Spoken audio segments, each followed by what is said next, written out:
Thank you very much for meeting with me to talk about Customer Service Week and more particularly the theme customer service as a profession. To get started, can you tell me a little bit about yourself, your professional background, and your professional journey to get to where you are today? My name is Mikie Ulwick, which is quite challenging sometimes when you're only emailing people and then you finally do a video conference and they literally will look at you and go, oh, okay, which is kind of fun. That's usually an icebreaker for me, so that works nicely in my favor. I guess the most important thing that I've learned on my journey is I ran a lot of different charitable organizations when I was younger, and I had a lot of volunteers. When you're working with volunteers, it takes a lot of patience, a lot of kindness, because they're not getting paid. So you want them to do these items for you. Most of it was fundraising, and you want them to be able to raise those funds for you. And the only way to do that is by, being understanding that they are giving their time. And I always found that being nicer to people, no matter what the circumstances, will help me reach my goals. So that's probably the most important thing I've done. Plus, being a mom, it's taught me a lot of patience. I also worked for Macy's. They taught me several different things. I worked in the office, and by the time the customer came to me, the customer would be very irate, which did not bode well. However, store manager believed in my skills, and I did have the ability to diffuse any kind of really irate customer. Normally, I'll start a conversation with any irate customer with, hello, how are you? What can I do for you? What can I do today to make you happy? And that seems to be a nice way to calm them down. And sometimes they just want to complain. So I think as a customer service rep, your job should be just to listen to them. They don't want you to interfere with what they're saying. Even if it has nothing to do with what their complaint is, they just need to complain. So you'll find a lot of times when you have an irate customer or client, it has very little to do with what's at hand and everything to do with what's going on in their personal life. So you sort of have to be a psychologist. Listen. Listening is key, I believe, in giving good customer service and remaining calm, not buying into the hysterics. Sometimes they can just be hysterical and downright cruel. But you have to really look at this and go, this is not personal, so I will not take it personal, which sometimes is a little challenging, but I have managed to do that. I ran the customer service department at the Macy's in Newington, Massachusetts, where sometimes I literally would have to stand in between the customer and my colleague who was being, yelled at and berated by a customer. And I would just go politely stand in between them and say, hello, my name is Mikie Ulwick. I am the supervisor. What can I do for you today? And then I would turn to my colleague and go, you can go sit in the back for a bit, and I will come get you if I need you. And they would look at you like, thank you. Because even though they are the customer client, they still don't have the right to abuse. And that's something that is a very fine line that you have to know how to walk without offending the customer, but letting them know that we're not here to take your abuse either. So that really taught me quite a bit, but retail was never going to be my forte, being in person. But I do believe I learned quite a bit. Now in my new position, I deal with clients constantly. And I am the first contact.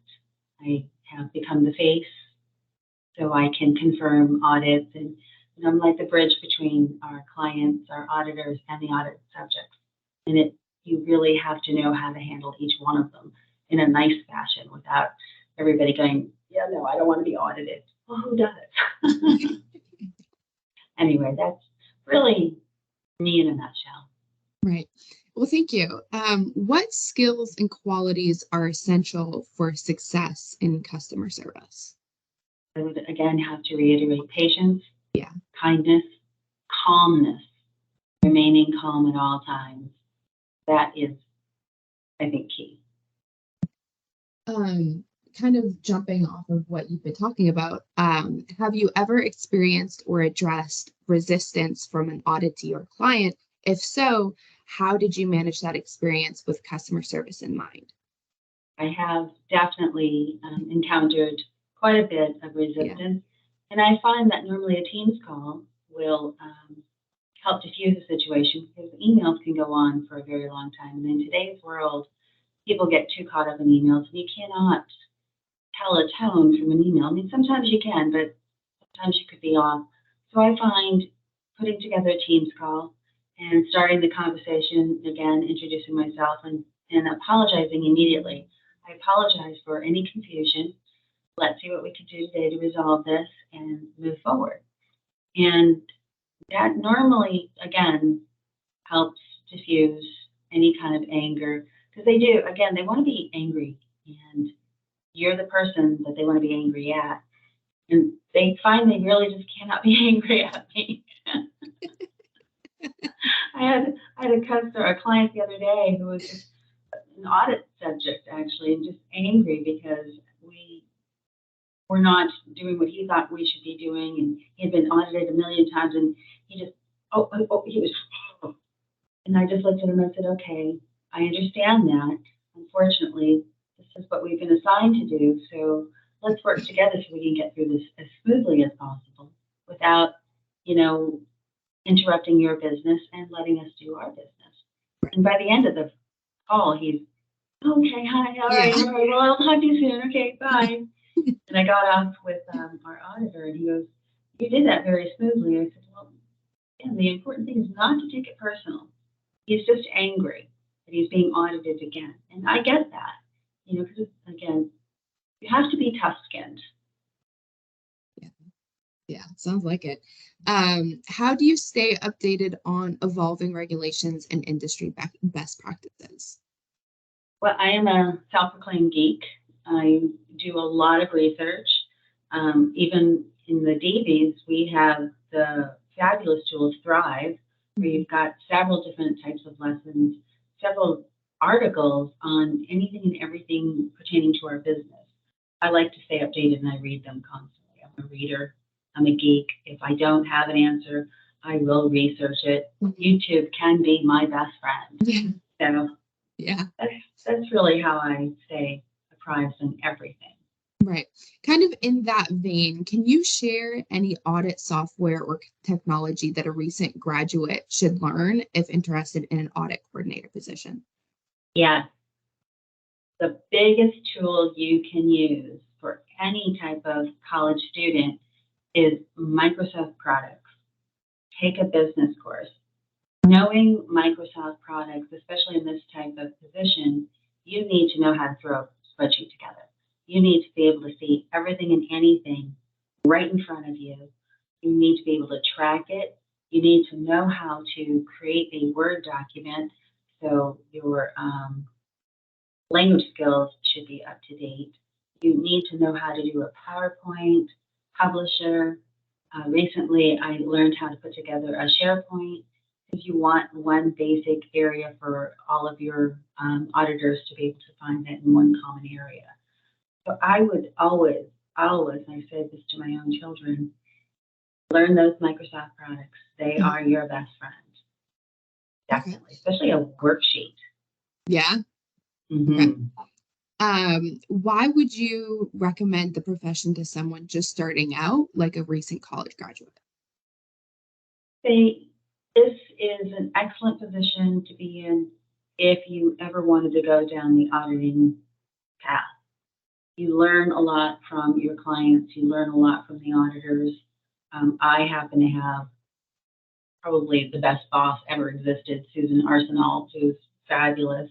She's amazing. Oh, isn't she amazing? She's You should amazing. have just a little plaque that says Yeah. Susan's amazing.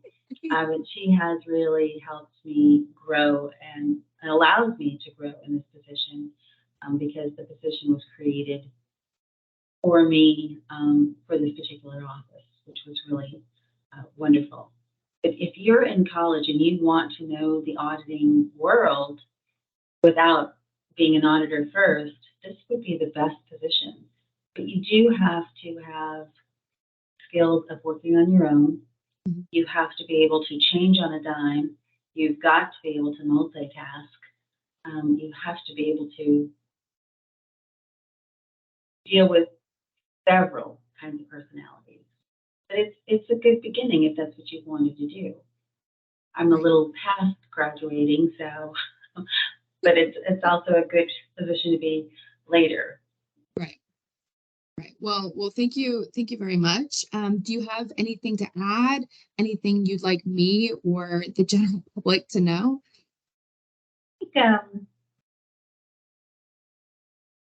if I had to add anything, I would say I must reiterate skills, computer skills Mhm. for the younger generation. I don't know that they really get into the Microsoft products thoroughly in college. I Mhm. think it's something that you really should be geared to because no matter what you do in life, they can always help you in whatever choices you make. Just learning how to put together a document, a resume, a worksheet, a PowerPoint. Presentation. Presentation is everything. I really feel fortunate to have this position, and I would recommend this to anybody. And I do feel blessed that I'm here. Right. Other than that, I don't know